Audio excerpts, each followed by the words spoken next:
Welcome to The Late Show. I'm your host, Stephen Colbert. Last week, scientists discovered that a hurricane had wiped out a tiny Hawaiian island, just wiped it right off the face of the earth. And I want to move there. Because it has been a rough week on the non-submerged parts of America. On Saturday in Pittsburgh at the Tree of Life Synagogue, a mass shooter murdered 11 worshipers. It was the worst act of violence against Jewish people in U.S. history. It's tragic, it's sickening, and our thoughts are with the victims, their families, and the larger Jewish community. But more than that, I want to say hate is not what America stands for. And tonight, all of us are with you. Case in point, hours after the shooting, a Muslim group started a crowdfunding site for victims with the goal of raising $25,000. So far, they've raised over $140,000.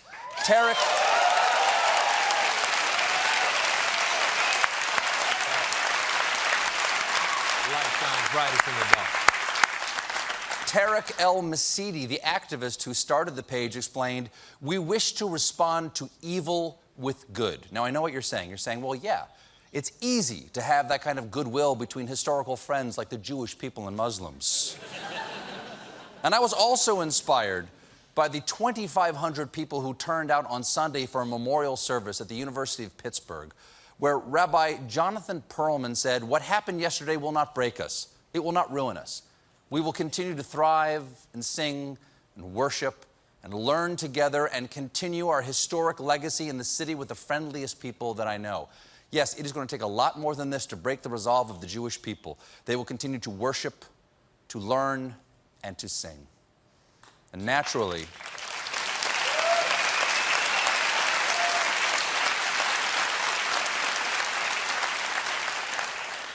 in times like these, our nation looks to its president for comfort and guidance.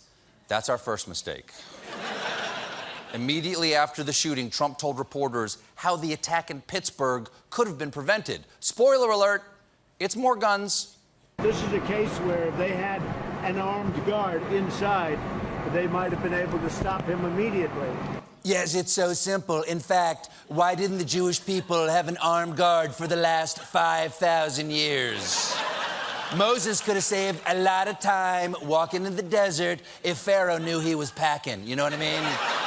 Okay, back off, Pharaoh. Now, some people thought Trump should cancel his rally that he had planned for Saturday night, but he explained why he didn't cancel the rally at the rally he should have canceled.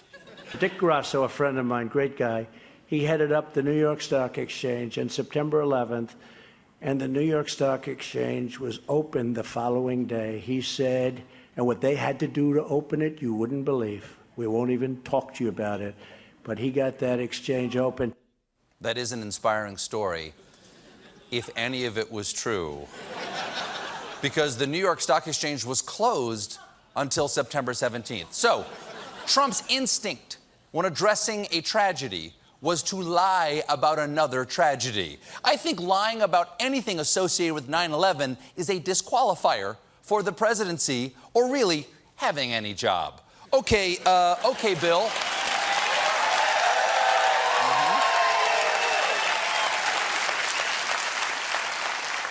Okay, Bill, let's see if you're Arby's material. It says here that your biggest weakness is you're a perfectionist and lying about 9/11. Okay, you can go. But there was something that almost prevented Trump from holding his rally. By the way, somebody just said, your hair looks different today. I said, well, I was standing under the wing of Air Force One doing a news conference early this morning, a very unfortunate news conference. And the wind was blowing and the rain, and I was soaking wet. And that's what I ended up with today. And I said, well, at least you know it's mine. I said, maybe I should cancel this arrangement because I have a bad hair day. Wait, hold.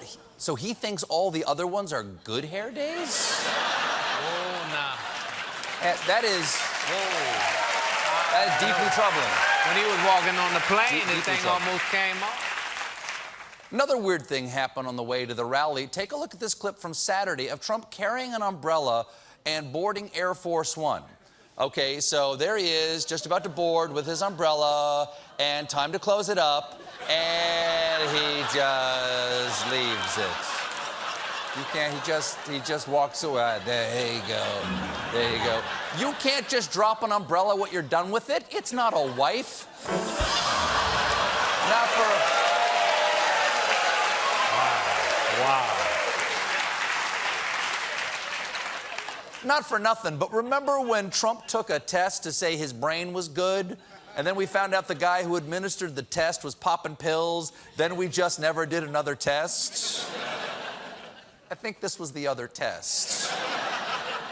Of course, the tragedy this weekend makes the serial bomber last week seems like a lighthearted story from the Smile File.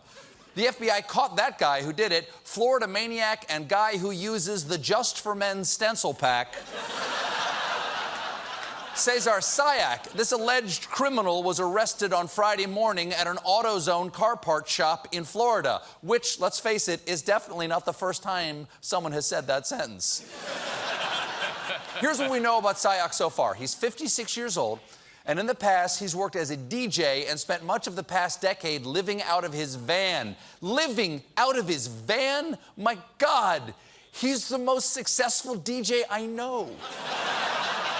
And I don't know. It's one I know. Now, there's no way to know for sure if Sayak was a fan of President Trump unless you see him at a Trump rally or posing in a MAGA hat in front of Trump's bus, or check out his van, which features the world's most MAGA-tastic fan art collage. He might as well have had a bumper sticker that said, "If this van's a rockin', it's because I'm making pipe bombs to send to the people pictured on the side of the van." Now, with Sayak's adoration of Trump, and the fact that everyone Sayak sent a bomb to was someone that Trump had targeted in his speeches, it's reasonable to ask if the president's racist fear-mongering and declaring so-called enemies of the people in any way encourages violence toward the people he calls enemies.